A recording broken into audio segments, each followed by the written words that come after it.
So ito na po yung status ngayon dito. Latest progress nila, no? Ayan, no? Nilalagyan na lahat ng mga extension, mga aluma beam patungo dito sa magkabila, no? Para sa paglalagyan ng platform. Ayan. Sinimulan ko to, walang naniniwala sa paligid ko. Ano? So ayan, magandang umaga po sa inyo lahat mga kababayan. Welcome po sa panibago na naman nating update. At nandito na naman tayo sa may West Avenue. Mag-update po tayo ngayong umagang ito dito po sa MRT7 Elevated Turnback Guideway. Ayan, araw po ngayon na Biyernes, ika-11 na po ng Hulyo taong 2025 at alas 8 na ng umaga. Maaga pa, kaya ito yung status ngayon dito.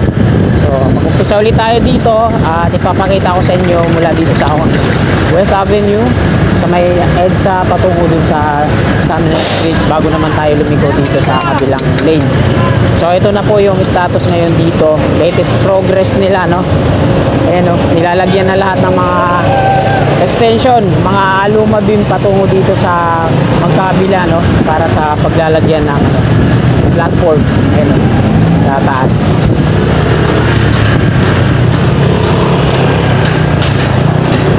Ayan, napakahaba na po ng ito, panibagong span na naman to hanggang dito. So hindi na lang ata ito labing isang span, ano? Mamaya pagbalik natin, pag nandun na tayo sa kabila, tsaka natin yan bibilangin. Ito, kulang pa ng dalawa. Talagang tuloy-tuloy na, no? Kasi tingnan nyo naman yung alignment ng mga pier head patungo doon, no? Ito na, no?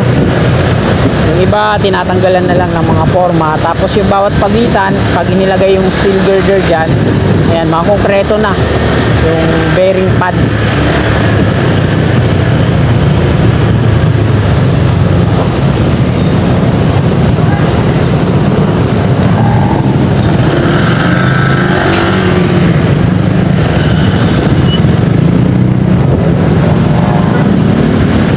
Ito naman tinatanggal na ng mga support. Ito yung mga I-beam support. Hindi scaffolding yung ginamit nila dito, yung mga GI. Talagang pang mabigatang load yan, iwas disgrasya.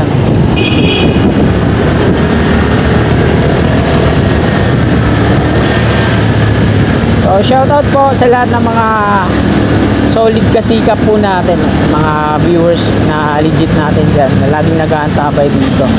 Magandang umaga po sa inyo lahat. Ayan, shoutout din po kay Sir Egoy. Ayan, talagang solid yan si Sir Egoy sa atin.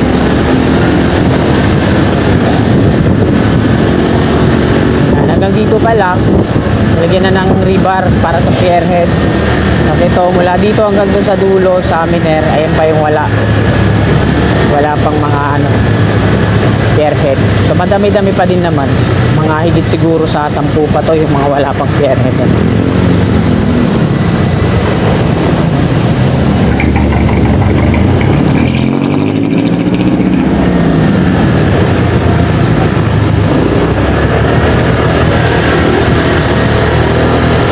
Tinatanggalan na rin nila ng mga net, tapos mga scaffolding. Ayan, tapos nauna nilang tanggalin yung mga naka pa dito, round concrete form.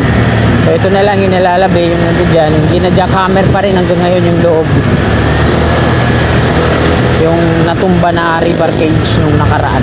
Ayan yung pinakahuli. So walang bantay, mga traffic enforcer. So dito na tayo magdadirect lumiko. Sa Miner Street po ito dito.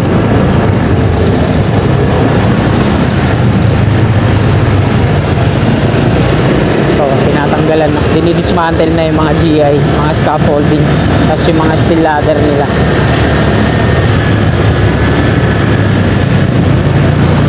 Ito mga kababayan yung nahuhuli dito, yung nalalabi, at naririnig nyo naman yung tunog ng jackhammer. Ayan. Dito yon yung bumagsak na rebar cage. Buti ang pagbagsak niya hindi pa diretso dito sa dinadaanan natin. Pa diretso lang dito, no? Pag ganun, kaya walang na aksidente. So ayan, hindi ko na bibilangin itong mga pier na wala pang pier head. Check check nyo na lang dyan sa video natin.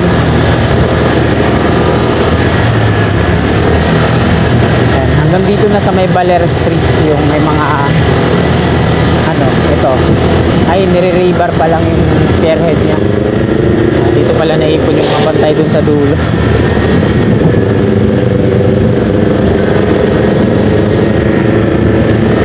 Kabilangin natin mga kababayan kung ilan na yung ano, yung merong na-installa ng mga steel girders, kung ilang span na to. Tiyak tansya ko yung mga nasa labinisan na to.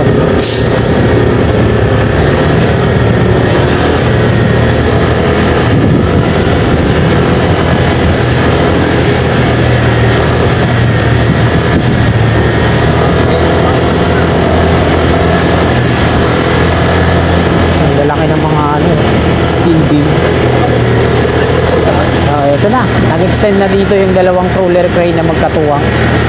Yan. Mula dito sa dalawa pa lang, sama na natin yan. Isa, dalawa, tatlo, apat, lima, anim, pito, walo, siyam, sampo. Ayun, 11 na nga, confirm.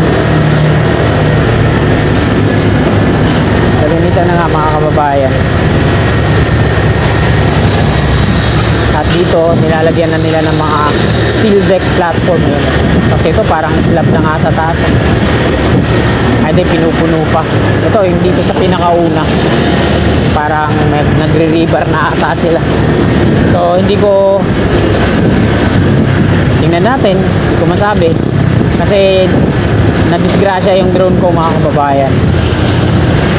Nung nag-update ako sa may ano, Quezon Avenue, yung subway, nasagi ng propeller ko yung cable ng kuryente.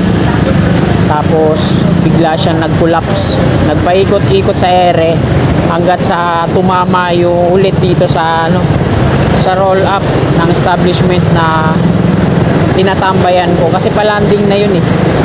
Unti-unti ko na ang pinabababa yung drone ko. Pagkasagi niya sa cable ng kuryente, nawalan siya ng balanse at direksyon. So ngayon, tumama siya sa roll up. Ayun, napuruhan yung apat na propeller niya. Biyak, putol, tapos sabay bagsak. So, meron namang reserba na apat na propeller, kaya pinalitan ko agad. Tapos yung casing niya dito sa likod, merong lamat. Tapos tinesting ko, lumipad naman, pero hindi ako 100%, hindi ko sure na 100% na okay yun. Kaya siguro sa sunod na araw, testing ko ulit kung may damage talaga yung connection niya yung sa mga sa GPS or kung paano mag-connect yung controller tsaka yung drone. Baka, di ba, magkaroon ng problema sa electronics at bigla na lang bumagsak ng connection. So ayan yung iniisip ko. Pero yung sa ano niya, sa drone mismo, nagawan ko na ng paraan na ano ko, naayos ko na. Yun nga lang sa electronics device niya sa loob kung nagkaroon ng problema. So testingin ko yun sa susunod. At nandito na tayo sa EDSA. May traffic dito sa kanan. Ito yung mga patungo dito sa service road, yung sa ilalim ng Quezon Avenue flyover. So ituturo ko sa inyo mga kababayan, total nandito na din naman tayo. Ituturo ko sa inyo kung saan bumagsak yung drone ko. Dito ako nagpalipad, dito ako sa kanan pumwesto.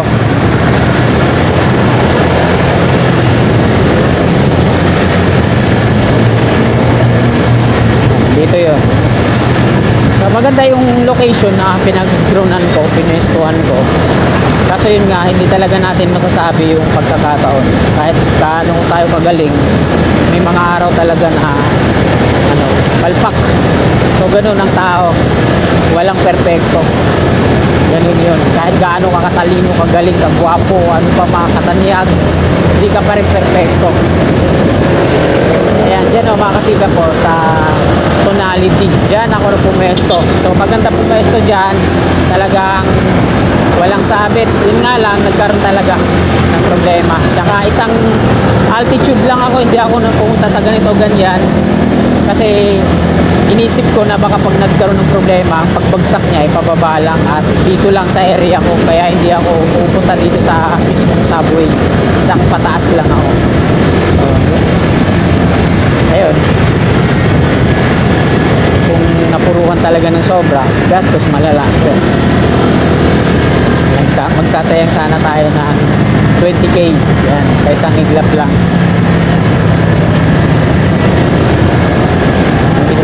Di pa naman ako nakakabawi doon sa drone na yun. Wala pa akong nakikita niyo naman yung mga views natin. Alas din na nga nakaka-1,000. Sa isang buwan mga kababayan, honest lang hindi na ako nakakaabot ng $100. Hirap. Inaabot ng 2 buwan bago ako makasahod. 5,000. Sana kung tutulungan nyo ako, huwag nyo na lang sana skip too much. Okay lang. Kahit maliit lang yung views natin, at least sure naman na hindi na skip too much. Malaking tulong na yan. So, dito tayo mag-end ng ating vlog sa may GMA Kamuning. Pakita ko po muna dito sa tinatawag nilang Mount Kamuning. Ito yung footbridge na pinababago ni Pangulong BBM. Pinadidemolish na to dahil sa sobrang taas. Gagawin daw itong concourse. Hindi lang footbridge ang gagawin dito, sabi ni Pangulong BBM. Sabi ni Secretary Vince Dizon, gagawin daw itong concourse. May mga naka-uniforme dyan sa loob ng viaduct ng MRT. Gagawin daw itong concourse, lalagyan ng bubong, ayusin. Tapos i-connect na siya dito sa dito sa GMA Kamuning. Ito yung stasyon ng P2P. So i-demolish, pahabain itong Kamuning dahil dun yung gagamitin na footbridge, yung Mount Kamuning. Pagkasabi ni Secretary Vince Dizon. Nandito na tayo sa GMA Kamuning flyover. So hanggang dito na lang itong video na to mga kababayan. Maraming salamat po sa inyong walang sawang suporta sa aking YouTube channel. Lagi po tayo mag-iingat, magandang umaga. God bless po sa ating